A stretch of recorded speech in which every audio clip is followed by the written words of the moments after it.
Back when rock ruled the airwaves and MTV actually played music, a wave of unforgettable one-hit wonders crashed into pop culture and then vanished without a trace.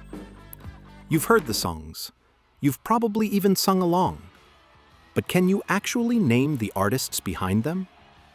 Today, we're rewinding the tape to revisit 10 of the greatest one-hit wonders from the 1980s, tracks that burned bright, then disappeared, but never stopped echoing through the speakers of nostalgia.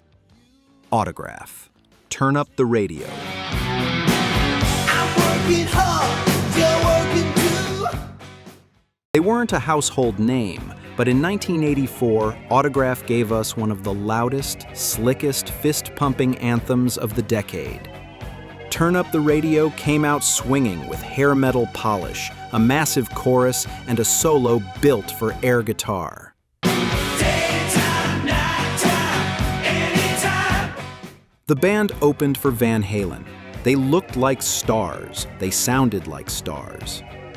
But lightning didn't strike twice. Their later tracks faded fast, and Autograph became a textbook example of 80s glam rock glory in a single glorious burst. And honestly, that one song still rips. The Smithereens, Blood and Roses.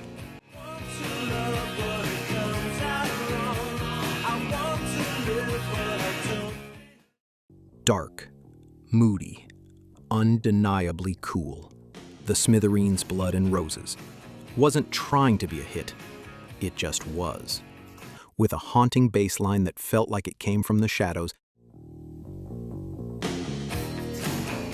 and Pat Dinisio's voice carrying a perfect blend of weariness and soul, this song didn't demand your attention. It owned its space.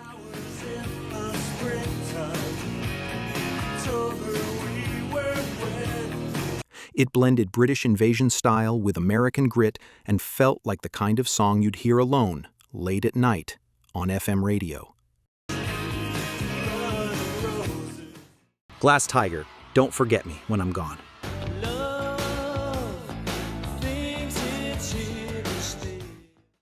One song, one chorus, forever etched into every prom playlist from 1986. Glass Tiger, a Canadian band with big dreams and bigger hair, released Don't Forget Me When I'm Gone with none other than Bryan Adams on backing vocals. It was polished, sentimental but not cheesy, and balanced rock guitars with synth gloss in a way that screamed mid-80s radio perfection.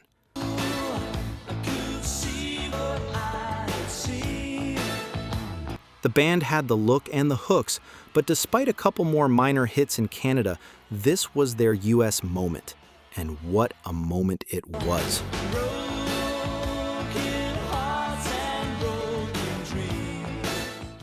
After the Fire, Der Kommissar.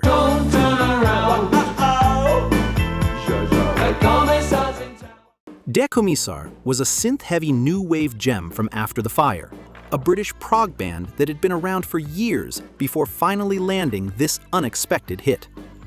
Here's the twist. It was a cover.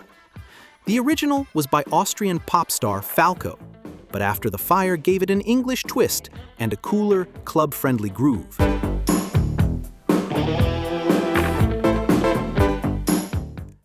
It didn't sound like anything else on US radio in '83, and that's exactly why it worked. Don't turn around. Till Tuesday, Voices Carry.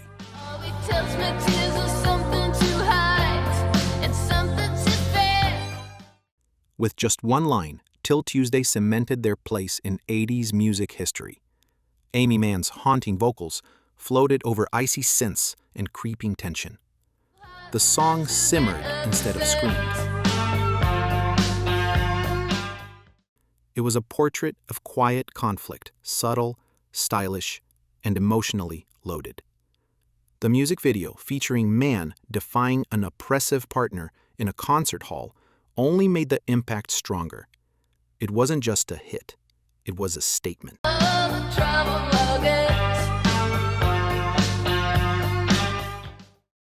The Power Station. Some Like It Hot. Now this shouldn't have worked, but it totally did. Take 2 members of Duran Duran, mix in Robert Palmer, and throw in the drummer from Chic, and you get a short-lived supergroup called the Power Station. Their debut single, Some Like It Hot, was bold, funky, and explosive.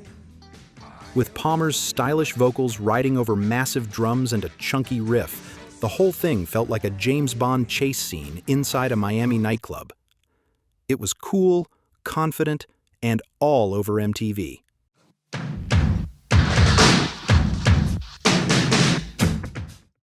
Timbuk 3, The Future's So Bright, I Gotta Wear Shades.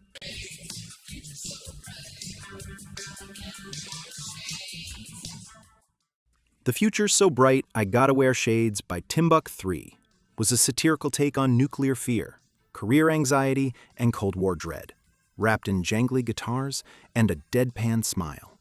But listeners didn't get the joke. It became a graduation anthem. Go figure. This husband and wife duo with the drum machine crafted one of the most ironic hits of the decade. And somehow, it became iconic anyway. Still clever, still misunderstood, still genius.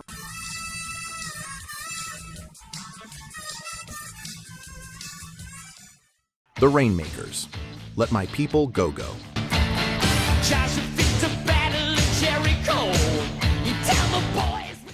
Want your rock with a side of Moses, Elvis, and social satire? The Rainmakers came out of Missouri with Let My People Go Go, a foot-stomping, tongue-in-cheek anthem that mixed biblical imagery with American absurdity. You gotta get your mind off your behind. Yeah, not exactly Dylan, but unforgettable all the same.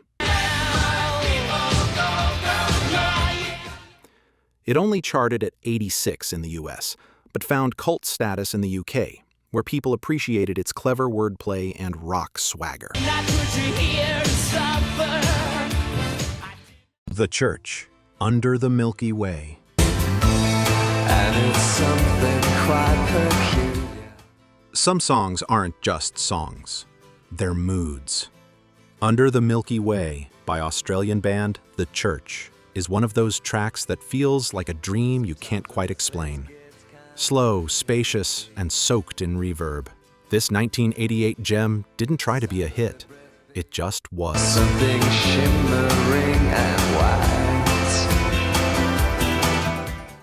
That signature E-bow guitar, that longing chorus, that unspoken ache between the lyrics. It wasn't flashy, it didn't chart big, but it never disappeared. Lower the curtain down. Georgia Satellites, Keep Your Hands to Yourself. In my pocket going jingle-lang-a-lang, wants to call you on the telephone. It's gritty, southern, and instantly recognizable. In 1986, the Georgia Satellites burst out of Atlanta with Keep Your Hands to Yourself. A song that sounded more like 1957 than 1987. No synths, no flashy production, just raw bar band rock and a twangy guitar riff that hit you right in the gut. They had the sound, the attitude, and the chops. But their follow-ups, like Battleship Chains, barely left a mark. If this trip down memory lane brought back some feels, give this video a like, hit subscribe, and don't forget to turn on that notification bell for more deep dives into rock history.